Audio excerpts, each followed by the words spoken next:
Welcome to the return of the Primal Endurance podcast.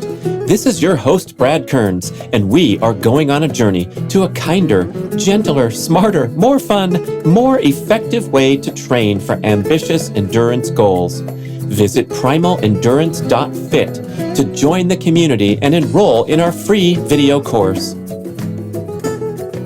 Okay, some quick takeaways from the grand Primal Endurance comprehensive approach. I describe the 7 habits of highly effective primal endurance athletes in 2-part show. And part 1, we're going to hit the first 3 with sleep being number 1 on the list. Number 2, I title Stress, Rest, Balance, and the importance of downtime, not just easy workouts and taking a day off training, but managing all areas of stress in your life. And number 3, such a broad concept, but so important, and that is to follow an intuitive and personalized schedule in contrast to a robotic and regimented schedule. So we're going to get the first 3 on this show and the final 4 on the second show, which are number 4, aerobic emphasis. Number 5, structured intensity, doing it the right way, the smart way.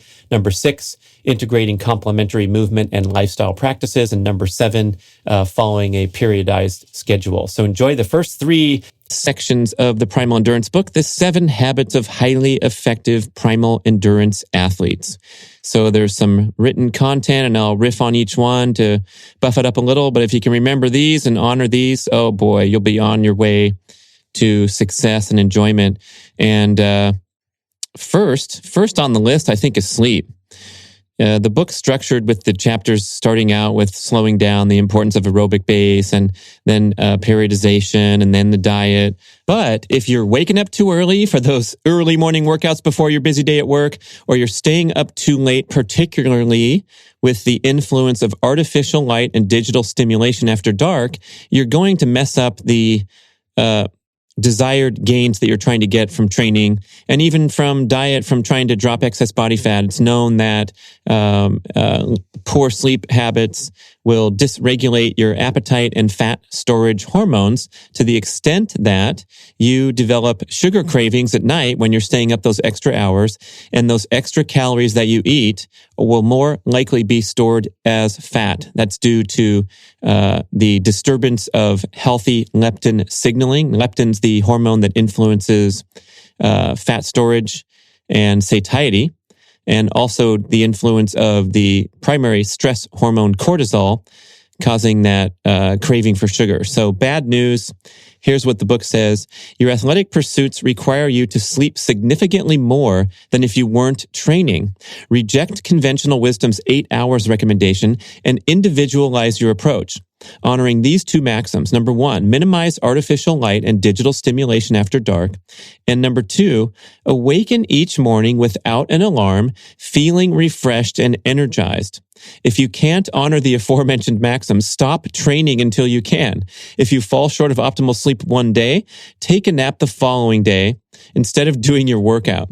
Okay, so the first one, minimize artificial light and digital stimulation after dark. This is where we really screw things up in comparison with our genetic expectations to govern our sleep and wake cycles according to our circadian rhythms. So the human body is strongly calibrated to get sleepy and wind things down soon after it gets dark in our environment.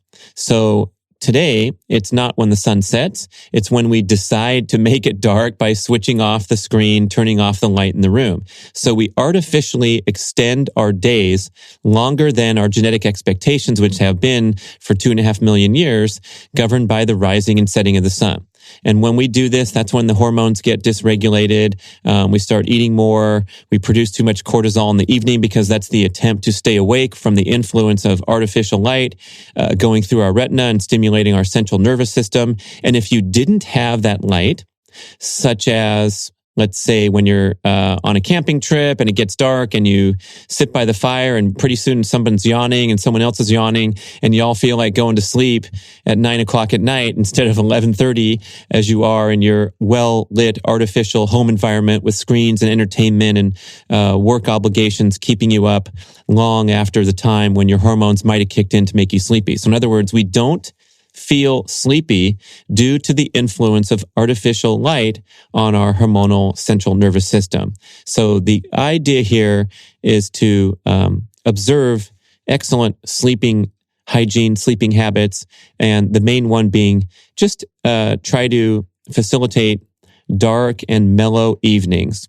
So especially the last couple hours before bed. I know that, we're getting into winter season and you live at high latitude. And so it gets dark at 4:15 in Seattle and you're going to have to continue your game, your A game. So that's fine. But as you get toward the desired sleeping hour, if it's 10 o'clock or whatever, make those last 2 hours a time where you can enjoy quiet socialization, walking the dog around the block, doing restorative things like a little yoga session, or if you insist on digital entertainment, make it in as dark a room as possible. Maybe wear those yellow or orange lenses to block out the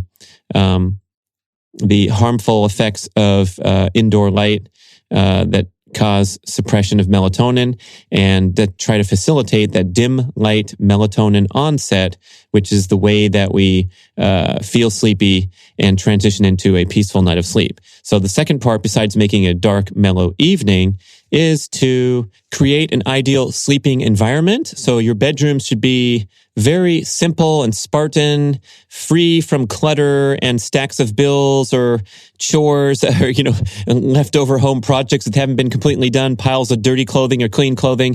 Just a nice, tight, simple operation that's absolutely as dark as possible. So get your blackout curtains or blinds. The home supply stores have great things. And forget about those little night lights or emissions from LED screens. We want to have it completely dark because the body is extremely sensitive to even tiny amounts of light. There have been studies, they're referenced in the fantastic book, Lights Out, Sleep, Sugar, and Survival, that even a small beam of light flashed on the back of the knee is enough to disrupt melatonin release. Because not only do we have the very sensitive light sensors in the retina, the suprachiasmatic nucleus, that's SCN, that's where the light goes and tells your body to crave sugar, store fat, stay awake, produce stress hormones. But we also have light sensors on all of our skin cells. So a blindfold's great, like for napping, we talk about that and stuff. But this is the reason why when the sun comes up, even if you've been out super late and you're hoping you can sleep in, you sometimes or often sense when it's light outside, even when you think your room's almost totally dark, like your hotel room, but a little bit of light's pouring in through the curtains and your body knows that it's sunrise. So a super dark room, it should be cool. There's some statistics showing that 68 Fahrenheit or below is the best way to facilitate and promote a good long night's sleep. It's also extremely important to have it quiet. So if you live in a urban environment where there's outdoor sounds like the buses going by all night under your apartment window, whatever, get one of those white noise machines or use a fan. I like to use a fan. I travel with a little portable fan that cranks out a pretty nice hum in the background. Or they have wonderful iPhone apps, smartphone apps that simulate rainfall or other natural sounds. Rainmaker Pro is what I use, and it's got like literally 100 different types of rainfall. And I've trained my body, my brain, to when I launch that app, I can get into napping mode very quickly. And speaking of napping mode, if things happen that compromise your beautiful, perfect night's sleep, take a nap the next day. And if you claim that you're not good at napping, the starting point here that I would suggest is to create a napping environment that's free from stimulation. Because if you're at your busy workplace and you're realizing that you're a little sleepy, but I don't think I could take a nap because I got all these things on my mind and people are stopping by, get out of that high stimulation environment and try to turn things off and unplug in your brain. So put the Raindrop app into your earbuds. And if there's no other place, you can go out to your car in the parking lot or a park bench outdoors and just close your eyes. And if you don't fall asleep right away, continue the commitment to napping or just having a brief downtime. Even if you only have 10 minutes to spare, which I know everyone has 10 minutes to spare, so I don't want to hear any backlash about that. Even if you just unplug from your high stimulation environment, you don't even sleep, you just sit there and stare at the birds in the park, it will do wonders for rejuvenating that very highly strained and stimulated brain that goes throughout the day for most of us. Okay, so that's number 1 in the 7 habits, sleep. Number 2 is stress, rest, balance. Primal style endurance training allows you to reach for higher highs, those are breakthrough workouts, and observe lower lows. More rest, shorter, easier recovery workouts, and staying below aerobic maximum heart rate at the vast majority of your workouts. Consider backing off on both your mileage and your intensity and adding more sleep, recovery, and complementary practices. This is an interesting one because we've been at this very popular endurance and ultra endurance sports for 30, 40, 50 years, the early running boom in the 70s and the masses of people that came out and attempted the marathon. And then the sport of triathlon got big in the 80s and continues to escalate in popularity. Now we have all the alternatives like the adventure racers, Spartan racers, mud racers. And there's so many people that are trying to get the best out of their body and aspire to complete these highly ambitious endurance athletic events. And we still suffer from this extremely flawed mainstream mentality that it requires day after day after day of consistent hard work and high volume training. And it's simply not true. And I think anyone who's listening has proven this to themselves by taking a break from training and coming back and performing better than ever, even when you spun out of your consistent weekly, hourly routine for a month's vacation, or you got sick for a couple weeks, came back, and all of a sudden you were throwing down PRs again. The body really, really likes to have a stress-rest balance on all levels and all forms. That's why we like to go to sleep at night after pushing ourselves during a busy day. But for some reason, there remains this connection or the mindset that's wedded to consistency, as if you took a day off or 2 days off or 3 days off, that you're going to get out of shape, or you're going to lose your feel for the water, or you're going to lose your touch on the pedals, or whatever it is. And I'm going to come out and argue that this is a heavily psychological influenced mindset. It doesn't really have a lot to do with what your body needs, but maybe your obsessive compulsive type A, highly motivated, goal-oriented, driven mind wants to accomplish something every day and put in that work and get that immediate gratification, sense of satisfaction that comes from completing a workout. So not to discount that. Obviously, we're all wanting to get stuff done and we feel a lot better being productive rather than lazing around and being a dilettante at the local Starbucks holding court on the upcoming election or whatever.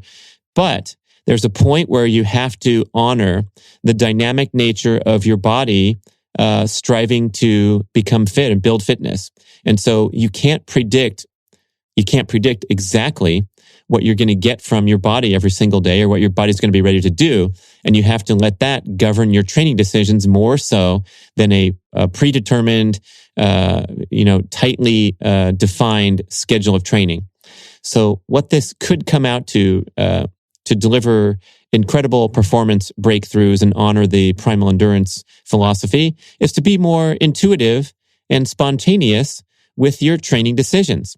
So when you feel great and your overall life stress levels are low or in balance, that's a good time to go out there and explore your boundaries as an athlete and push yourself to greater heights, like maybe go on the longest bike ride that you've done, extend by 20 miles from the last one, or, go a little faster, push yourself a little harder in the gym, whatever it is that you've been aspiring to and you're feeling good, you go for it. But on other times, when that voice inside is saying, oh man, do you really have to go train today? And your strong-willed mindset says, yes, of course, suck it up. The alarm just went off. I got to get to the pool. I haven't swum in 2 days. This is my third day. I got to get in there. And that's all your mind, your chatter in your mind, your insecurities coming out and manifesting in this compulsion to train. I sat with Kelly Starrett, one of the great minds of the whole endurance training scene and mobility and all the things that he's into. And he said that even in consultation with the greatest science, the Olympic Training Center with their blood machines and all the biomarkers that they're doing now, he favors desire to train as the number one marker of an athlete's readiness and recovery state when they're deciding what to do. So that, in other words, you wake up, maybe look at yourself in the mirror if you're good at tricking yourself and being compulsive, and say, what's my desire to train like today? Is it a 4 out of 10? Is it a 2 out of 10 because I have a sore throat, or I'm tired, or I'm stressed about other things in life? And honor markers like that rather than just plowing ahead. So what that will come out to effectively is a greater fluctuation in your stress-rest balance. So higher highs because you're resting and recovering and treating your body well for once and nurturing your energy, and so that you can have those great days. And you'll have lower lows, which is more rest days. And on the days where you're, just trying to maintain fitness or get a little work done, you can slow down. You can go for shorter duration. There's no such thing that says an hour ride is the minimum limit to do something productive. And as we've talked about in such great length with Dr. Maffetone, and talking about Dr. Maffetone's assertion that all that low-end stuff develops the aerobic system. So walking around the block or taking a short, simple hike as your workout that day, it might not be as impressive as your tempo run that's coming up or the intervals you did the previous week, but it has a very profound aerobic training effect to stimulate those low-level energy-producing aerobic enzymes and muscle fibers. So even the easy stuff, as easy as a walk where your heart rate's only getting up to 100 or something, it's still vastly higher than a resting level, and you're kicking into gear the low-level energy systems that's building your skill as an endurance athlete. So, of course, the need to walk around more, move around more, it actually speeds recovery, and you can emphasize those low-end things a little more than constantly having to push yourself and get a sweat to feel like the workout's valid. Okay, so stress, rest, balance. That's number 2. And kind of going hand in hand, number 3 is to make your schedule intuitive and personalized. Book says your training schedule is sensible, intuitive, flexible, and even spontaneous instead of regimented and preordained. Respect your daily life circumstances, motivation levels, stress levels, energy levels, immune function, and moods. This means backing off when you're tired, but also pursuing breakthrough workouts when you feel great. That's just what I talked about. The Primal Blueprint 90-Day Journal is a great publication that has these daily charts where you're asked to give a score, 1 through 10 score on your level of energy, motivation, and health, and then align your degree of difficulty on your workout that day with those scores. So if your energy, motivation, and health are low for whatever reason, and you're tuning into that, you're asking yourself the honest question, hey, it just started to get cold and rainy here in Sacramento. I'm looking out the window. Do I want to go do a workout as much as I would when it's perfect sunny weather? No. And that's okay, because the off season, the winter seasons, when the weather's worse, the days are shorter. That's a great time to slow down your body. Your body's begging for it, and your mind's telling you, hinting at that, but you think you're being a wimp or something rather than just respecting the ebbs and flows. So another one-liner to summarize this that I'll use is take what your body gives you every day and nothing more. Okay? So your body will tell you what you're capable of, what's the ideal workout for that day based on those other intuitive factors. And you can honor and respect that. Even if it's frustrating, and even if, gosh, my injury still bothers me, I'd love to go out and run, but I can't because I'm injured. You can't ignore that stuff or it's going to come back to bite you. Same with being tired. It looks like I'm still recovering from my previous workout. I'm stiff and sore, which is a good indication that you can't push yourself anything beyond just a simple recovery workout. So if you wake up in the morning and you're stiff and sore, that means recovery day, period. I don't care what your schedule says. I don't care what your enthusiastic coach says. It's a recovery day. Get it? Okay. Strong point sent home. Okay. So those are the first 3 on the list of 7.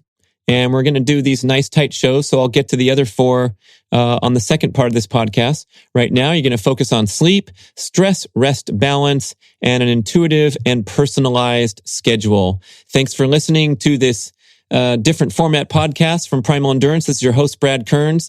Definitely check out the second part of this. So we'll get to the other 4 of the 7 habits of highly successful primal endurance athletes.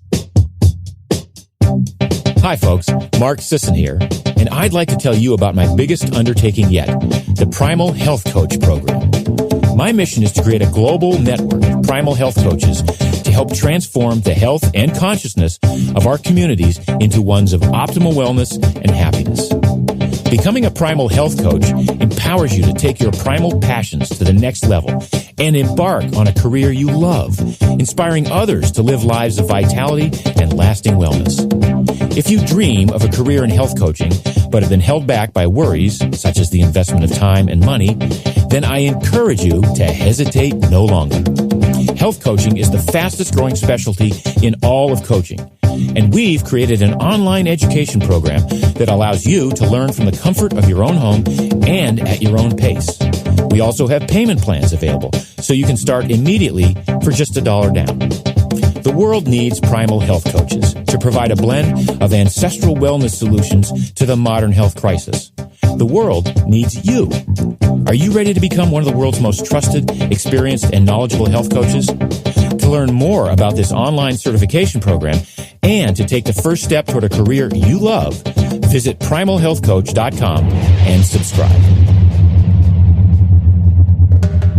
I hope you enjoyed this episode and encourage you to check out the Primal Endurance Mastery course at primalendurance.fit. This is the ultimate online educational experience where you can learn from the world's great coaches and trainers, diet, peak performance, and recovery experts, as well as lengthy one-on-one interviews from several of the greatest endurance athletes of all time, not published anywhere else.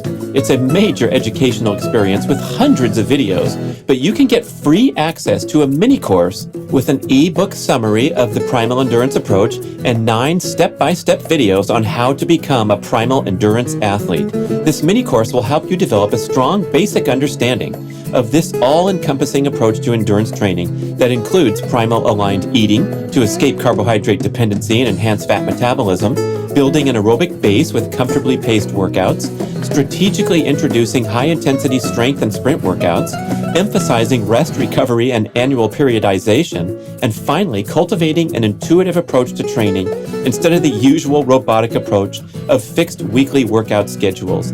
Just head over to primalendurance.fit and learn all about the course and how we can help you go faster and preserve your health while you're at it.